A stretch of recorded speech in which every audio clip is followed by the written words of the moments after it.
You look even more beautiful every day. I know that voice. That voice once told me I was weak and unfit to be by his side as Luna. Now it's telling me I'm beautiful? What a joke. I scoff internally. I slowly turn to Brad as he stands in the middle of the hallway, thumbs in his jeans pockets and a sick smirk playing on his lips. I'm disgusted by the sight of him, but the mate pull makes me shiver in delight as my heart does flip-flops. Ugh, I hate this feeling. How could something make me want someone I so despise? It's like a drug, causing me to do the opposite of what I want. What do you want? I scowl at him, gritting my teeth in anger. I remember what he tried to do to me yesterday.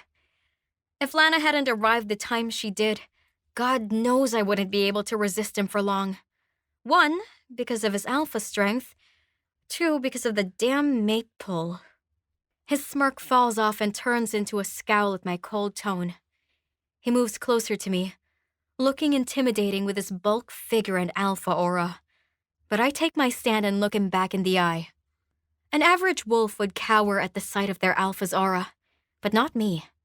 Since I'm his mate, or was, he has little to no effect on me.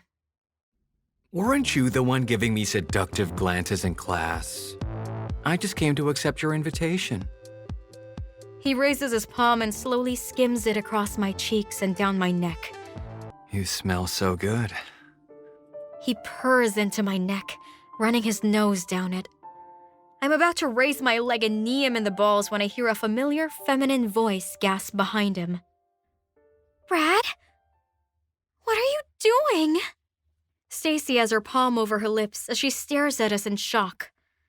I'm filled with satisfaction at the hurt look on her face. Now she knows how I felt all those times, but she won't ever fully understand my pain. I was mated to Brad by the moon. My suffering will always be greater than hers, even though she now bears his mark. Brad stiffens when he hears her voice, but doesn't budge. His face is still buried in my neck as he breathes in my scent. Maybe it's because I wanted to see her hurt more, but I wrap an arm around Brad's neck and arch my chest up to him. He lets out a pleased growl while I smirk deviously at Stacy. She glares at me with so much hatred in return, and I could see her tiny fists shake in anger. Brad? Stacy takes a step closer to us. Get away from her. She's tricking. He sharply turns his head to her. Can't you see I'm busy? Get out! He uses his alpha tone on her, something she can't resist, before turning to bury his face in my neck. Tears pool in her eyes at her mate's dismissal, and her lips begin to tremble like she's about to cry. I smirk in satisfaction as she turns to leave, running with sobs escaping her lips. Now that she's gone, time to get rid of the prick molesting me. Since his guard is let down, thinking I'm accepting him, I take the opportunity to push him off me with all the strength I could muster. He staggers back, dazed at my sudden action. He clearly wasn't expecting that and tries to get a hold of me once more, but I stop him by moving away. Stay away from me, Brad. You've made your choice, so leave me the heck alone! I see through clenched teeth before spinning to walk away, leaving behind a dazed alpha with a damaged ego. Guess I'm the first to tell him no. I saw the regret in his eyes, though. Too bad for him, because it's too late. I'm never accepting him back, nor am I becoming his mistress. It's almost 9 by the time we got to the pack house. The party's already begun, but the real inauguration will be held by 10 o'clock. We 3 walk in to see werewolves either drinking at the bar, dancing, chatting, or flirting with new wolves from other packs. A platform is set up for the leaders of our pack, which includes the Alpha and his family, the Beta, and other high officials. Usually, the new Alpha's chair is the highest and most outstanding of all, with it in the middle. But this time it's different. There's a more striking seat in the middle, and I can recognize the Alpha seat beside it, then followed by others.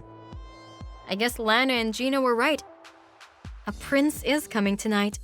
I don't look up until I reach the end of the line, but something pushes me to. There, in the middle of the raised platform, sitting in a lazy and bored posture, is the most handsome, no, beautiful man I've ever seen.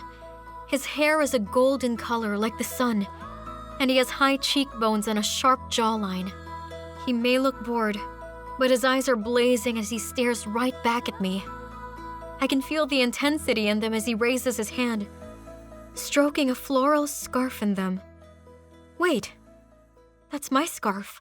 My body is frozen to the spot as I see a shiny pair of Oxford shoes come into sight.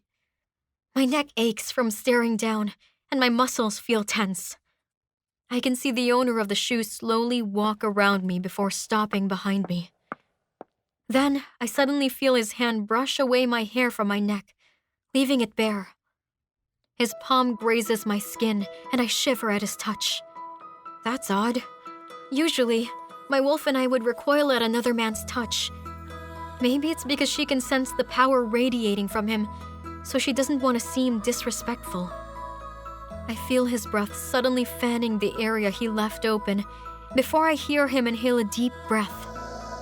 My hands clutch my dress tighter as his nose skims that area of my neck before he stops and moves back. I'm already beginning to regret wearing an off shoulder. He walks back to my front before using his thumb and forefinger to raise my head up. And I'm met with the most beautiful pair of glowing golden brown eyes. Mine. A growl rumbles through his chest with his eyes fixed intently on me. Wait. What?